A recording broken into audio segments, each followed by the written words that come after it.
Hello everyone. देखिए हम लोग घटना चक्र का पॉइंटर देख रहे हैं 71 बीपीएससी के लिए, जो अभी रिसेंट में होने वाली है। ठीक है, इसमें हम लोगों ने, ये हमारा थर्ड वीडियो है। पहले पार्ट में हम लोगों ने पूरा एंशिएंट हिस्ट्री देख लिया था। सेकंड पार्ट में हम लोगों ने मिडवेल का हाफ कर लिया था। आज कंप्लीट हो जाएगी इस वीडियो में मिडवेल हिस्ट्री। ठीक है, इसमें हम लोग जितने भी आयोग द्वारा क्वेश्चन पूछे गए वन लाइनर फॉर्म में हम लोग देख रहे हैं। ठीक है, चलिए स्टार्ट करते हैं। लास्ट वाली वीडियो में हम लोगों ने दिल्ली सल्तनत देख लिया था। इसमें हम लोगों को आज मुगल वंश से स्टार्ट करना है। ठीक है, मुगल वंश में हम लोग देखेंगे बाबर से। ठीक है, चैप्टर वाइज देख रहे हैं। इसमें क्या है कि अब देखिए मुगल वंश में बाबर से रिलेटेड जितने भी बीपीएससी एग्जाम हुए हैं, चाहे सीडीपीओ हो गया या टीयर 3 हो गया या आयोग, मतलब आयोग द्वारा बिहार लोक सेवा आयोग द्वारा जितने भी पेपर कंडक्ट कराए जाते, जितने भी उस टॉपिक से क्वेश्चन पूछे गए वो एक जगह यहाँ पे कंपाइलेशन होता है। ठीक है, चलिए स्टार्ट करते हैं। तो कह रहा है कि पानीपत के युद्ध में बाबर की जीत का मुख्य कारण क्या था? उसकी सैन्य कुशलता थी। तो जैसे आपको पॉइंटर के बारे में पता होगा, क्योंकि इसमें क्या है कि जैसे क्वेश्चन यही आया होगा ना कि पानीपत के युद्ध में बाबर की जीत के मुख्य कारण क्या थे, ये आपका क्वेश्चन स्टेटमेंट रहा होगा। फिर नीचे 4 स्टेटमेंट हो रहे होंगे, ए बी सी डी या ई करके। तो उसमें वही होगा, उसकी सैन्य कुशलता, उसकी कर नीति, उसकी युद्ध नीति, या फिर उसकी सैन्य व्यवस्था, कुछ ऐसे करके। तो उसमें से एक ऑप्शन जो सही होता है उसकी सैन्य कुशलता, तो वो सही हुआ। तो यहाँ पे वही डायरेक्ट आंसर दिया रहता है पॉइंटर में। तो वही है कि पानीपत की जो बाबर की जीत का मुख्य कारण था उसकी सैन्य कुशलता थी। ठीक है, चलिए नेक्स्ट है कि तुजुक ए बाबरी किस भाषा में लिखी गई थी? तो ऐसे तुजुक से आप करेक्ट कर सकते हैं, तुजुक से तुर्की, तो ये तुर्की भाषा में लिखी गई थी। ठीक है, चलिए भारत में मुगल वंश का संस्थापक माना जाता है बाबर को, ये पूछा गया सीडीपीओ 2005 में। भारत में बाबर के आगमन का कारण क्या था? ठीक है, तो प्रदेश में तैमूरिद राजवंश की स्थापना हुई और युद्ध में तोपों की शुरुआत हुई। ठीक है, अब हुमायूं और शेरशाह से जितने भी क्वेश्चन है, देखिए शेरशाह बीपीएससी के लिए मोस्ट इम्पॉर्टेंट है। ठीक है, क्योंकि शेरशाह का बहुत सारा आप देखेंगे पूरा कनेक्शन बिहार से रहा। तो आप जितने भी पेपर हुए हैं, चाहे मतलब बिहार पीसीएस के अलावा जितने भी पेपर कंडक्ट होते हैं बिहार में, शेरशाह से 100% क्वेश्चन आता है। तो मोस्ट इम्पॉर्टेंट है। चलिए स्टार्ट करते हैं।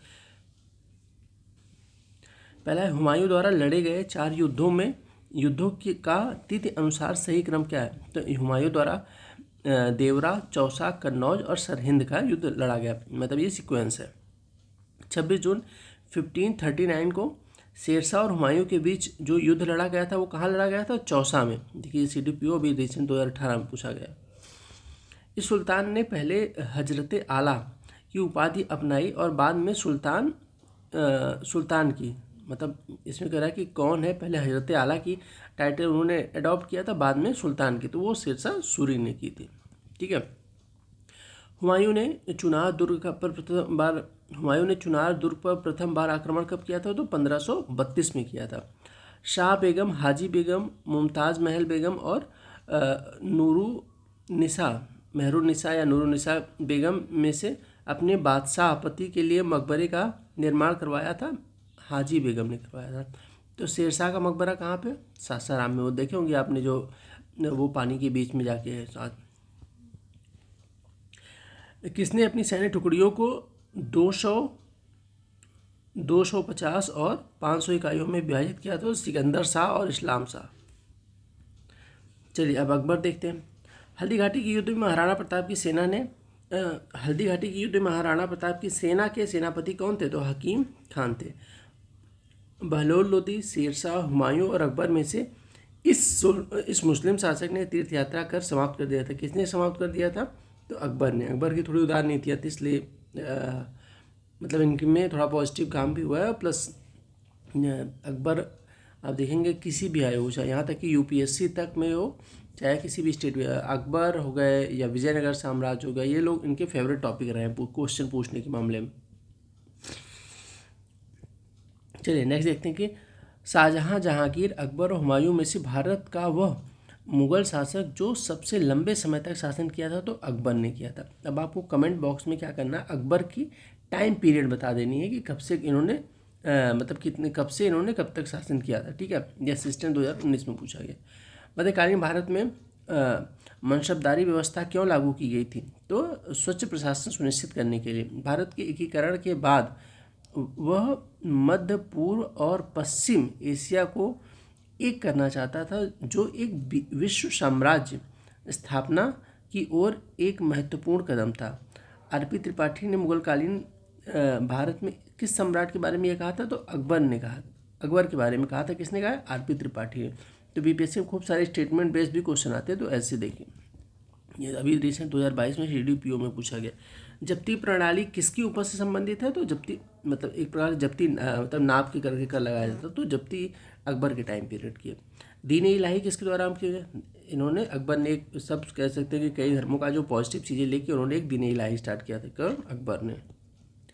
भारत में किसके शासनकाल में इंग्लिश ईस्ट इंडिया कंपनी का गठन हुआ था? तो ये अकबर के टाइम पीरियड में इंग्लिश ईस्ट इंडिया कंपनी की स्थापना हुई थी। अकबर ने बंगाल तथा बिहार को मुगल साम्राज्य में मिलाया था 1576 में। इस युद्ध में मुख्य विरोधियों का सही उल्लेख नहीं किया गया। ठीक है, इस युद्ध में मुख्य विरोधियों का सही उल्लेख नहीं किया गया। पानीपत की द्वितीय युद्ध, टीपू सुल्तान और मराठा, मतलब ये आपका क्वेश्चन था और उसमें से 4 स्टेटमेंट, तो ये वाला सही। अब देखिए जहांगीर पे जाते। 2 अस्पा सियस्पा प्रथा शुरू की थी जहांगीर ने खान की उपाधि से सम्मानित किया कि इसको हॉकिंस को। ठीक है, हॉकिंस आया था इनके दरबार में, तो इनको खान की उपाधि दी थी जहांगीर ने। किस मुगल शासक के समय में सर थॉमस रो भारत आया?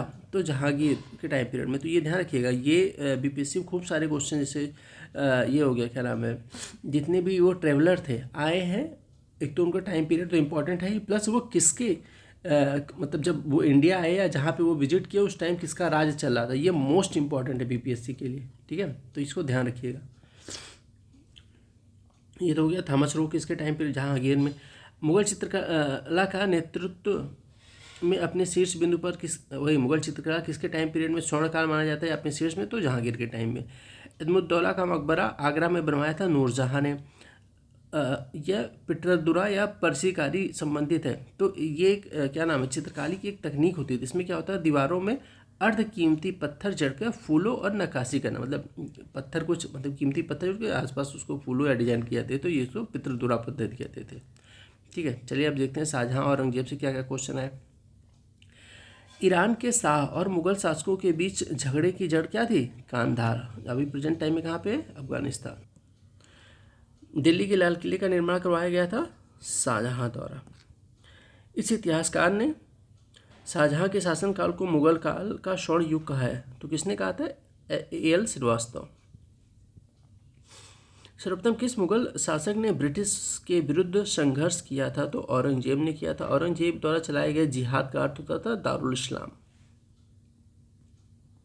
अब देखिए मुगल प्रशासन के बारे में क्या क्या क्वेश्चन देख लेते हैं। मुगल प्रशासन में मुहतसिब था। मुहतसिब क्या था? तो लोक आचार अधिकारी को कहा जाता था मुहतसिब। मुगल प्रशासन में मदद ए माश इंगित किया जाता था।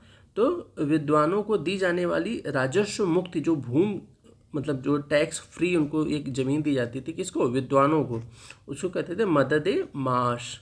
तो ध्यान रखिए, जैसे मदद ए माश से कुछ लिंक करके इसको याद करने की कोशिश करिए। मध्यकाल में बटाई शब्द का अर्थ था लगान निर्धारण का तरीका, मतलब बटाई जो पद्धति द्वारा लगान निर्धारण की जाती थी जमीनों का। मुगल प्रशासन में मुख्य काजी क्या था? तो मुख्य काजी होते थे मुख्य न्यायाधीश से समान होते थे। इस बंदरगाह को मुगल काल के दौरान बाबुल मतलब मक्का या मक्का का द्वार कहा जाता था। किसको? सूरत को। ठीक है, मुगलकालीन संगीत, चित्रकला और साहित्य से क्या क्या क्वेश्चन आए? तो इस मुगल शासक ने चित्रकारी के लिए कारखानों का मतलब कारखाने बनवाए थे। किसने? हुमायूं के टाइम पीरियड में। दास्तान अमीर हमजा का चित्रांकन किसके द्वारा किया गया था? तो अब्दुल समद मीर सैयद अली द्वारा किया गया था। आईने अकबरी लिखी गई है अबू फजल के द्वारा लिखी गई है, इंपॉर्टेंट है। दसवंत, ये बहुत इंपॉर्टेंट है, नेक्स्ट वाला भी काफ़ी। दसवंत और बसावन प्रसिद्ध चित्रकार मुगल सम्राट के राज दरबार में थे। तो किस मतलब ये दसवंत और बसावन जो चित्रकार फेमस थे वो किस मुगल शासक के राज्य में या दरबार में रहते थे? तो अकबर के। यूरोपीय चित्रकारी का प्रवेश किसके दरबार में हुआ? तो यूरोपीय चित्रकारी का जो प्रवेश देखेंगे तो अकबर के टाइम पीरियड में हुआ था। तबाकत ए अकबरी जिसे कई बार अबू फजल की अकबरनामा से ज़्यादा विश्वसनीय माना जाता है, लिखी गई है निजामुद्दीन अहमद द्वारा। कौन है?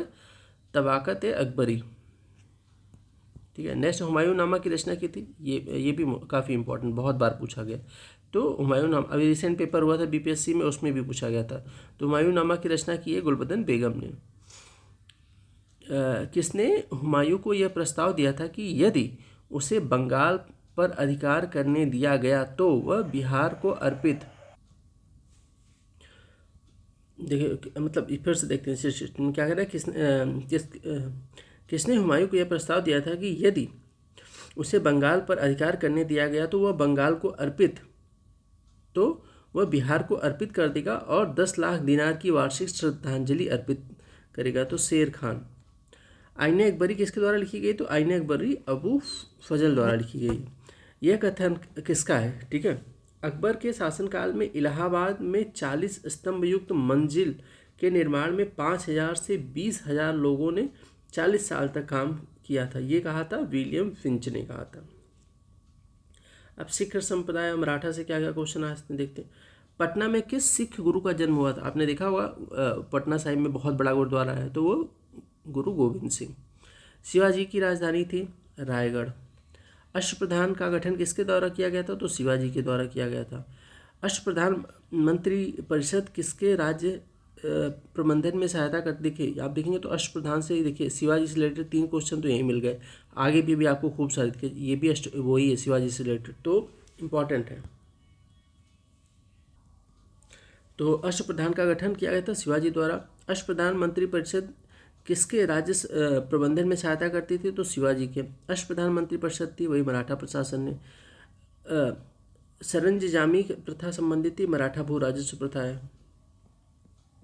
अब मुगल सम्राट का विघटन, मयूर सिंहासन पर बैठने वाला अंतिम मुगल जो सम्राट कौन था मयूर सिंहासन पर?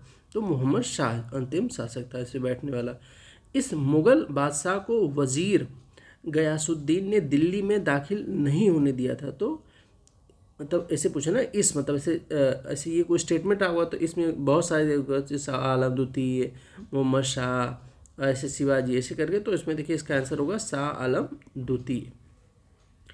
मुगल बादशाह बहादुर शाह जफर के बारे में कहा जाता है कि उसके साम्राज्य की सीमा क्या थी? तो वैसे आप देखेंगे तो ऐसे दिल्ली से पालम मानी जाती है, लेकिन आपकी बीपीएससी में एक बार ये भी पूछ दिया गया था कि चांदनी चौक से पालम, ये भी ऑप्शन था। ठीक है।